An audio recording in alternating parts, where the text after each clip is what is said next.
Hello दोस्तों, स्वागत है आपका आशी स्टोरी वर्ल्ड यूट्यूब चैनल पर। आज की कहानी है एक सास ऐसी भी। माँ, बेटा और बहू तीनों डाइनिंग टेबल पर बैठकर खाना खा रहे थे।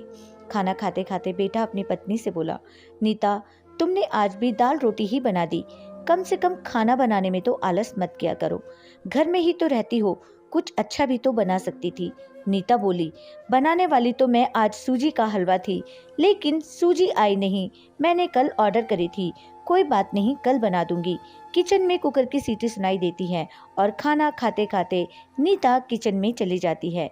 किचन से वापस आकर डाइनिंग टेबल पर बैठते हुए नीता कहती है कि आलू पकाने के लिए रखे थे, शाम को आलू की टिक्कियां बनाएंगे।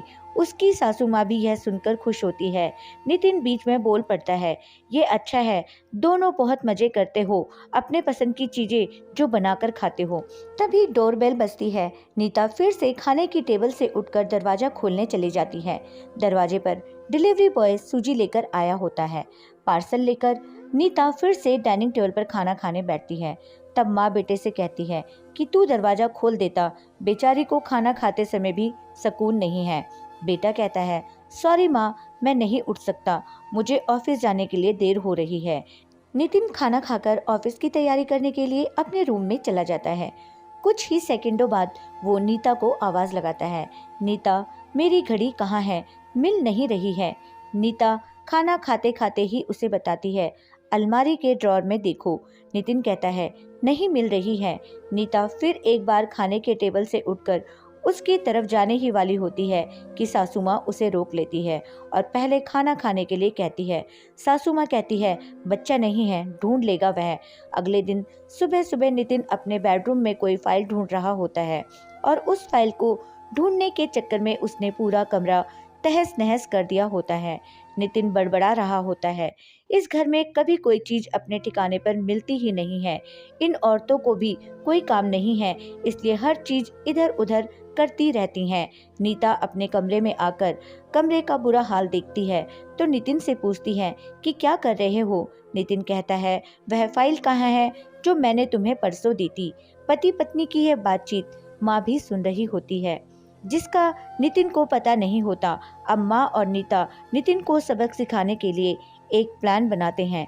अगले दिन सुबह सुबह जब नितिन नींद से जागता है तो नीता को चाय के लिए चिल्ला कर कह रहा होता है। पास में ही सोफे पर बैठी माँ उससे कहती है, नीता नहीं है, वह अपने माँ के घर गई है, कोई जरूरी काम था। नितिन फोन निकालकर नीता को कॉल करने लगता है। तब माँ उसे रोकते हुए कहती है, फोन मत कर, माँ के घर ही तो गई है, आज आएगी 2-3 दिन में। नितिन फोन रख देता है और माँ से कह रहा होता है कि माँ चाय। तभी माँ बोल पड़ती है, हाँ हाँ, 2 कप बनाना, मैं भी पीऊंगी। बेमन से नितिन किचन की तरफ जाने लगता है चाय बनाने के लिए। तब माँ फिर से खड़े होते हुए कहती है, अरे बेटा रुको नितिन। नितिन को लगता है कि माँ उसे रोककर चाय बनाने चली जाएगी, लेकिन माँ कहती है, मेरी चाय में चीनी थोड़ी कम डालना। नितिन चाय बनाकर लाता है। माँ और बेटा दोनों चाय पी रहे होते हैं। तब माँ बोलती है, अच्छी बनाई है, लेकिन नीता जो चाय बनाती है उसमें तुलसी की कुछ पत्तियां डाल देती है, उसका स्वाद ही अलग आता है। बेटा कोई नहीं, अगली बार जब तू चाय बनाएगा तो ध्यान रखना। नितिन माँ की तरफ देखता ही रह जाता है। थोड़ी देर बाद नितिन माँ से कहता है, माँ आज खाने में मटर पनीर। माँ फिर से नितिन की बात काटते हुए माँ कहती है, अरे वाह, आज मेरा बेटा मुझे मटर पनीर बनाकर खिलाएगा। अच्छा है, काफी दिनों से मटर पनीर खाने की इच्छा हो रही थी। नितिन कहता है, अरे माँ, मैं तुम्हें मटर पनीर बनाने के लिए कह रहा था। माँ कहती है, नहीं बेटा, मेरे घुटने में बहुत दर्द रहता है, मैं इतने घंटों तक किचन में नहीं खड़ी रह सकती। नितिन अपना फोन निकालकर रेस्टोरेंट से ऑर्डर करने लगता है। तब माँ उसे रोकते हुए कहती है, इस उम्र में मेरा पाचन अच्छा नहीं रहता बेटा, मुझे गैस हो जाती है और तुम मुझे बाहर का खाना खिलाना चाहते हो। तू तो अपनी माँ से प्यार ही नहीं करता। नितिन ना चाहते हुए भी घर का खाना बनाने के लिए किचन में चला जाता है। 1 घंटे बाद खाना बन के तैयार हो जाता है। नितिन 2 थाली में खाना परोस कर माँ के पास आता है। माँ देखती है कि नितिन ने दाल रोटी बनाई है। माँ नितिन से कहती है, अरे बेटा, तू तो मटर पनीर बनाने वाला था ना। नितिन कहता है, माँ यह आसान था बनाने के लिए।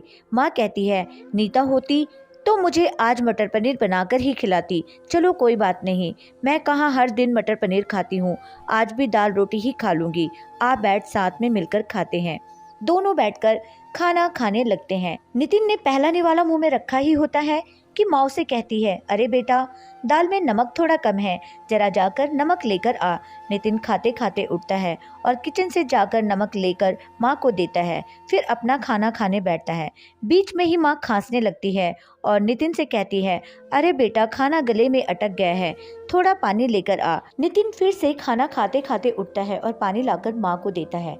इन सब से नितिन के मुंह पर परेशानी साफ देखी जा सकती है। नितिन को अब महसूस भी हो रहा होता है कि जैसा बर्ताव वह नीता के साथ करता है उसे कितना बुरा लगता होगा। हालांकि नीता के मुंह पर कभी उसने शिकन नहीं देखी थी। माँ यही नहीं रुकती। खाना खत्म हो जाने पर माँ नितिन को थालियां धोने के लिए कहती है।